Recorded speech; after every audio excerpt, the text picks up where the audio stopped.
Hello, friends. This is Dave Hurwitz, executive editor at ClassicsToday.com, here with the Haydn Symphony Crusade. And we are up to number 39. And you know what that means. Well, if you don't, I'm going to tell you. It means we have reached the famous, the celebrated Sturm und Drang period. Now, Sturm und Drang means storm and stress.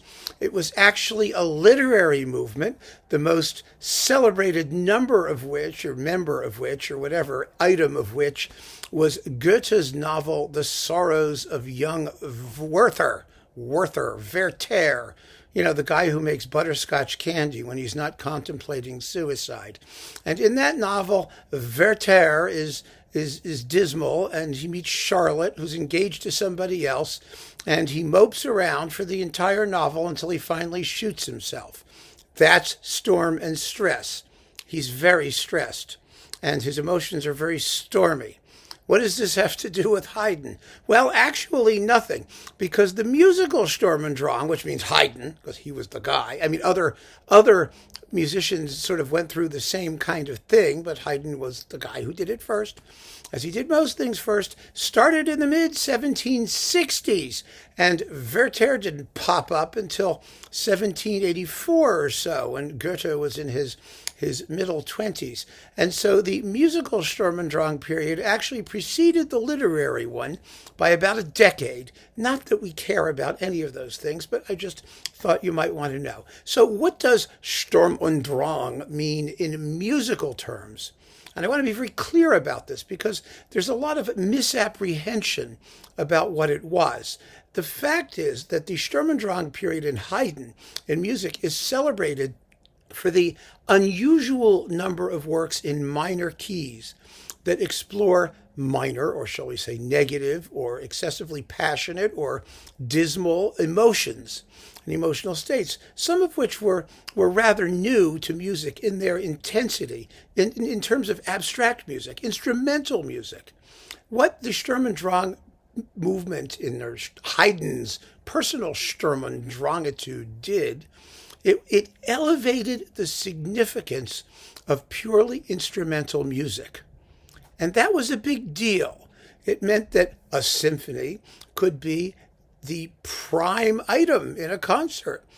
Hitherto, the prime item would either be a concerto by some, virtuoso, or it would be, more often than not, opera arias, vocal music that explained to you, of course, what it was about, and which could talk about the emotions that the purely instrumental music was attempting to depict. And so the Sturm und Drang period was enormously important to Haydn, and the way he did it was not by writing lots of music in minor keys. The fact that we have the music in minor keys is one aspect of the Sturm und Drang, shall we say, methodology. But the real methodology, musically speaking, purely musically speaking, because that's how I want all of us to think, to learn to think musically in terms of what music does, what music is, what it can do, what it can express. And no one is better at that, at teaching us that, than Haydn is. Haydn achieves it simply by means of contrast. That's where the minor keys come in as a manifestation of this movement. It's contrast, extreme contrast. And it's not just contrast of minor versus major key, of tonality. It's contrast in volume. It's contrast in rhythm. It's contrast in timbre. All of those things. And in Symphony number 39, we hear those qualities brought to the fore. And they really are. I mean, number 39 is in a minor key. It's in G minor. It was an enormously influential symphony, we believe. Mozart's famous G minor symphonies, numbers 25 and numbers 40, were audibly influenced by this one, this number 39 in G minor. At least that's what we think. And especially Mozart's number 25, which is called the Little G minor, because it has the same orchestration with four horns. It's oboes, strings, four horns, and bassoons. And the way Haydn uses these horns is quite interesting. They're not there as soloists. They're there to create a richer texture, a much richer texture of accompaniment, which frankly is more audible when you do not use the annoying harpsichord continuo. Because at this point, Haydn has figured out how to make an orchestra entirely self-supporting. I mean, he'd done that from the beginning, but some people think he hadn't, and we don't need to get into it. But the fact of the matter is that the horns are there to provide harmonic support, often softly in the background. And that created an entirely new scheme of contrasts in orchestration. Because before then, the orchestra was either sort of loud or it was soft, when composers told you. But Haydn is doing different things now. Haydn is giving different parts, different purposes, and writing different dynamics. And this is part of Sturm und Drang, too. It's all part of the heightened scheme of contrasts that makes the music more expressive. And this is what Haydn achieved throughout this period, and he does it extremely well in Symphony number 39. But the aspect of contrast that Haydn exploits masterfully in this symphony is, I think, one of the most basic, the most primal possible contrast in all of music, and that is the distinction between sound and silence. This is the symphony in which Haydn discovered the value of silence, of pauses, of not writing anything. And I have to say, that was one of the greatest leaps of musical genius in the history of music. I mean it. I mean it very seriously, because composers, they're composers. They like music, usually. They like their own music, particularly. And they don't like emptiness. They like to fill things up with activity all the time. But Haydn realized that you could get more done by not writing music, by including silence and using the silence in certain fabulous, structural, important ways. I can't even begin to describe the vista of possibilities that opened up with this symphony, in which Haydn never forgot.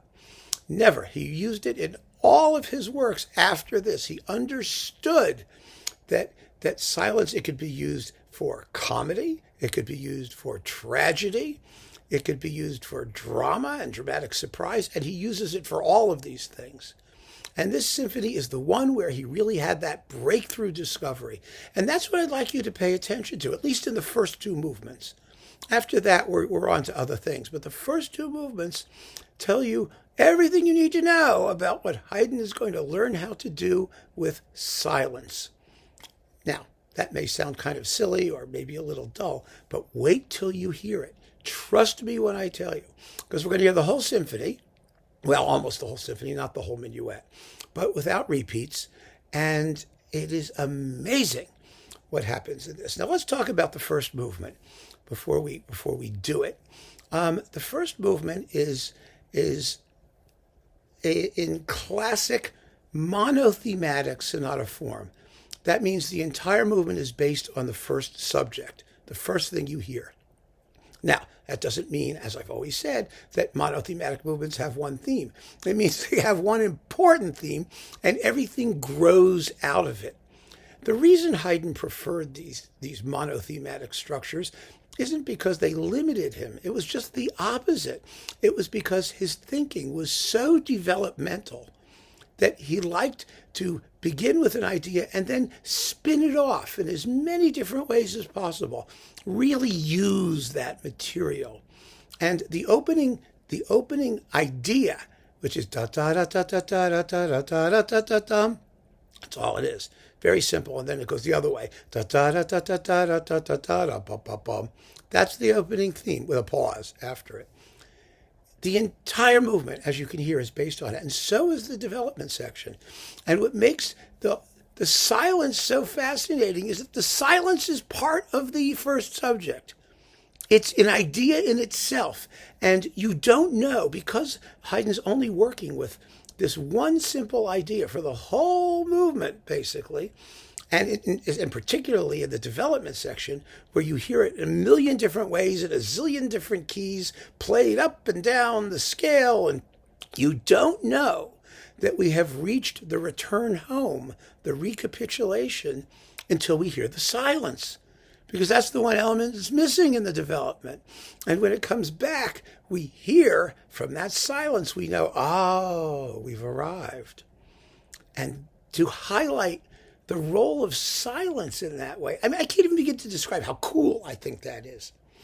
I mean, I'm describing it, so I keep saying I can't begin to. But yes, it is so cool. It is so fascinating to hear how Haydn uses it that way.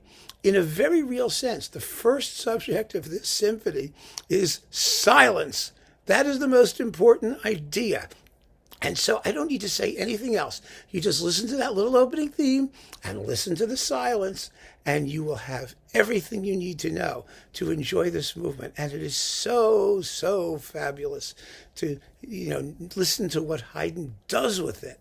And that's the important thing about the whole Sturm und Drang ethos.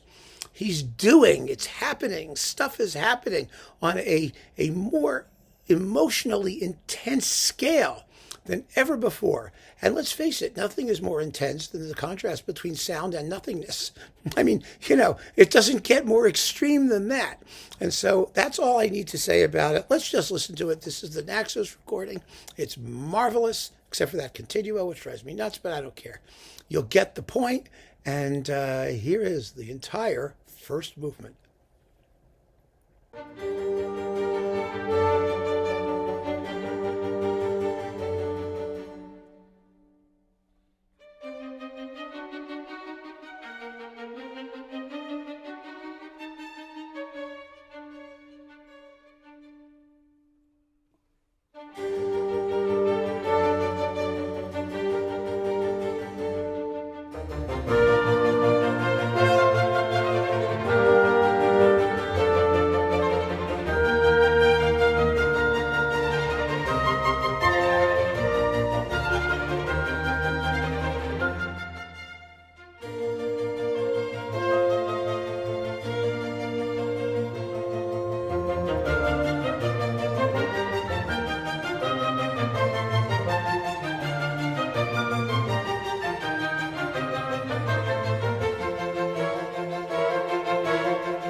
I hope that made very clear that Haydn has achieved a new level of expressive intensity by adopting a whole new, sort of musical arsenal.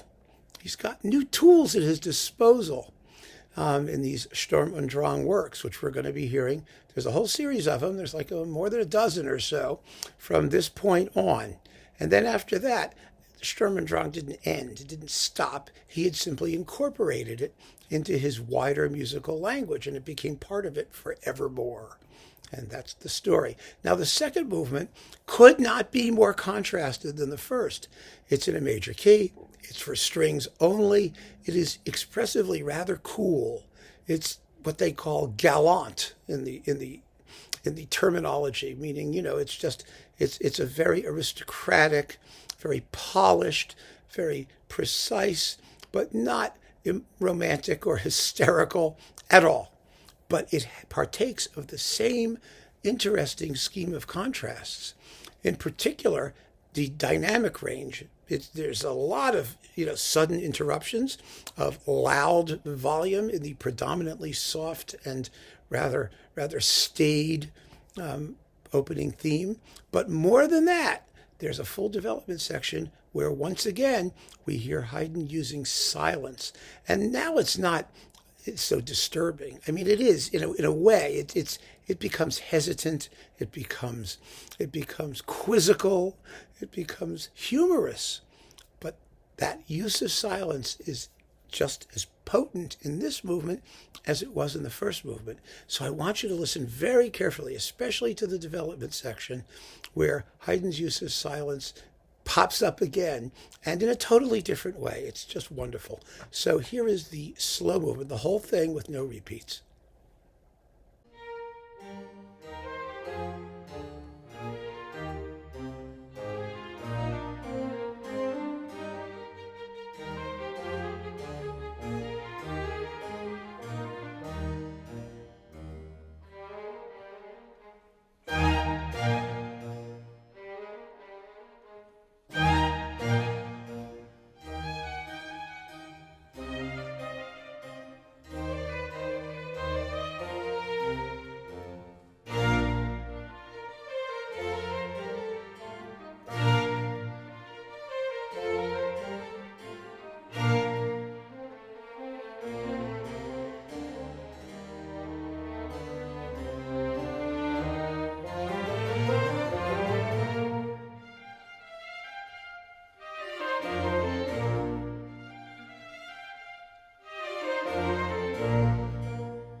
And you can hear now how the use of silence and also the dynamic contrast between soft and loud make what would otherwise be a relatively bland movement in its thematic material. I mean, it's not very exciting.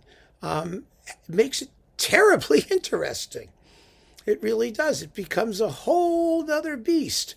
And that's part of the Sturm und Drang operation. Let's call it that. Melos, ethos, whatever you want to call it. It's part of aesthetics. The part of the whole concept is to give otherwise not terribly interesting material heightened interest, heightened expressivity, even where you least expect it. Now, the minuet, I'm just going to play you the body of the minuet. The middle section, the trio of the minuet, gives the horn something to do because he's got 4 of them, 2 of them, those thrilling high-pitched ones. So he lets them loose in the trio of the minuet. But the dark outer section of the minuet is another wholly new concept in Haydn's output, because you could write a treatise on Haydn's tragic minuets. I mean, what is a tragic minuet anyway? The minuet's a dance, right? You go to the ball, you dance to it. They're supposed to be a rather majestic, aristocratic, cheerful, pleasant dance number. But this is not. This is not at all. This is dark and gloomy and somehow despairing. And it has a couple of rather creepy outbursts in it, and the rhythm is all wrong. You couldn't possibly dance to it. I mean, Haydn's symphonic minuets are undanceable anyway. I mean, that's what makes them symphonic, basically, because of the rhythmic tricks he's always playing in them. But before now, most of those rhythmic tricks were just that. They were amusing. They were enjoyable for that reason. They tripped you up and they perked your ears up. But this is an entirely different thing. Here, the rhythm, the rhythmic ambiguity, that's the word I was looking for. The rhythmic ambiguities are disturbing. And, Haydn created really this idea of almost desperately sad dance music, which, I mean, some of you may say, who wants to hear desperately sad dance music? And I don't blame you. But it was new. It was a whole new expressive thing that music could do. And this is one of Haydn's most potent examples of it. We heard another one. There was another one at the end of the Lamentazione Symphony, which has a minuet finale, which was also rather dark. And, these dark minuets are fascinating. But that was a finale. You could sort of get away with doing it in a finale context. In that earlier symphony, number 26, you might also say it was a finale that happened to be a minuet, a finale in minuet rhythm. But this is a real minuet that happens to be very, very dark and disturbing. So here it is.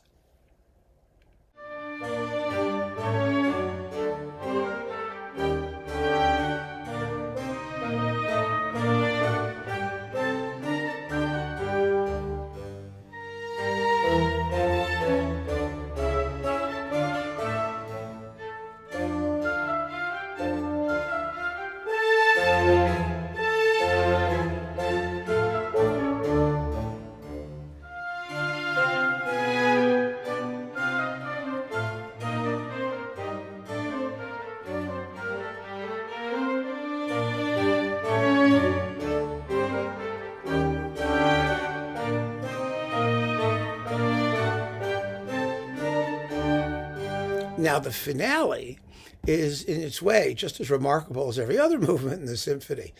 This finale, I think, is astonishing in that it consists of nothing. In other words, I don't mean silence is nothing. I mean thematically nothing. Its material is nothing but arpeggios and scales, all descending. And so it has its own darkness, and it's furious music. It's very, very turbulent and exciting music, but there's no theme. There's just sort of motives that get tossed about, and that's all it is. And again, that is another aspect of one of the things that Haydn was doing. Now, we've heard before, again, movements where Haydn was able to create something out of thematic material that is very, very unpromising. And he does, and it was very amusing. It was charming. It was fun to listen to. But this is just the opposite. Here, he's using that thematic neutrality to create really turbulent, tension-filled, exciting, passionate music. But, you'd be hard-pressed to locate a theme. It's all just formulas.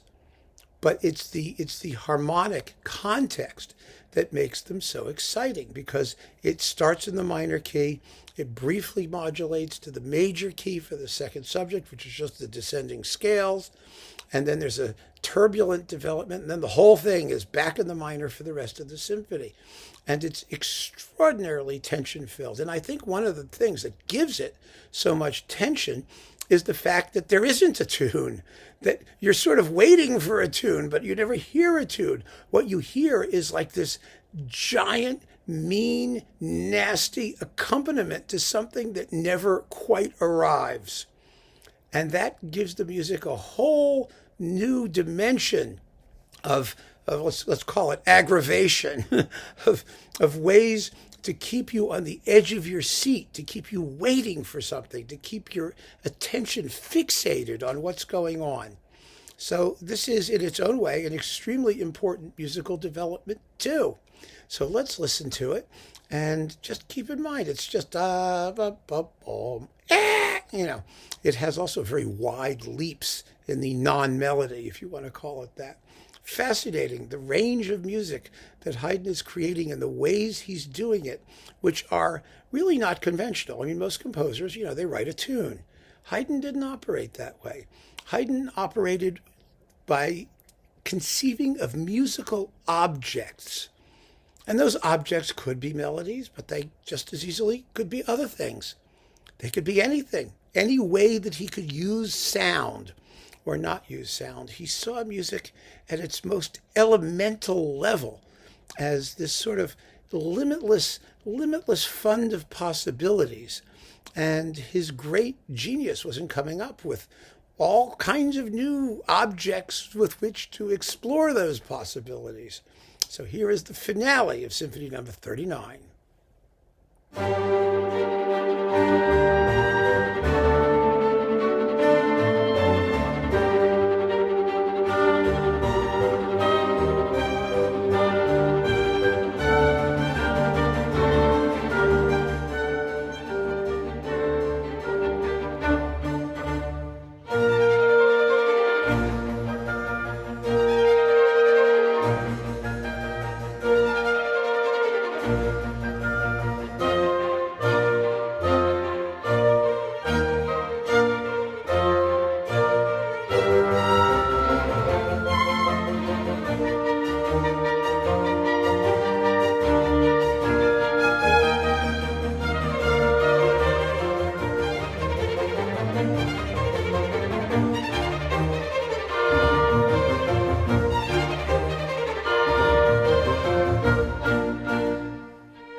got it, I know, right?